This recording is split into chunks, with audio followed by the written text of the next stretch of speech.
বিশ্বনবী কাঁদতে কাঁদতে মাথা তুলবেন, বলবেন আল্লাহ দুনিয়াতে সব নবীরা স্পেশাল দোয়া করেছে, আমি করি নাই, এবার আমি আমার স্পেশাল দোয়াটা করতে চাই, আপনি কবুল করবেন কিনা বলেন।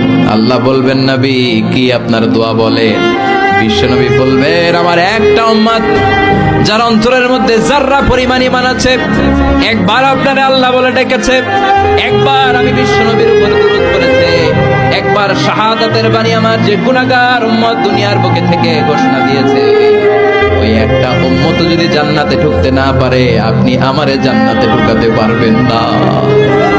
আল্লাহ বলবেন সাল তুতা, সাল সাল তুতা, ওয়াশফা তুশাফা, শাফাত করেন নবী করেন, যার জন্য দোয়া করবেন আমি কবুল করে নেব। দুনিয়াতে বিশ্বনবী কম কষ্ট সহ্য করে নাই। 3 বছর শিয়াবে আবি তালেবে জেল খেটেছে। কয় বছর? দুর্ভিক্ষের বছরগুলোতে বিশ্বনবীর পেটে দানা পানি ছিল না।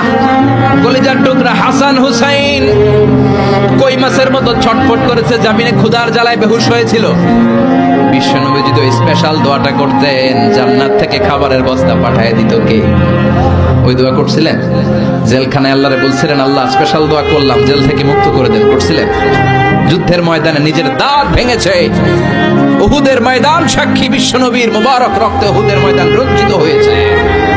সেদিনও বিশ্বনবী ওই দোয়াটা করে নেয়। চিল্লায় বলেন ঠিক কি না? তায়েফের ময়দানে বিশ্বনবী কয়েকটা জায়গায় 3 জায়গায় বেহুশ হলেন। বিশ্বনবীর মুবারক দেহ বেয়ে রক্ত ঝরলো। ওই কঠিন বিপদের দিনও বিশ্বনবী এই দোয়াটা করেছেন নাকি? কথা বলেন।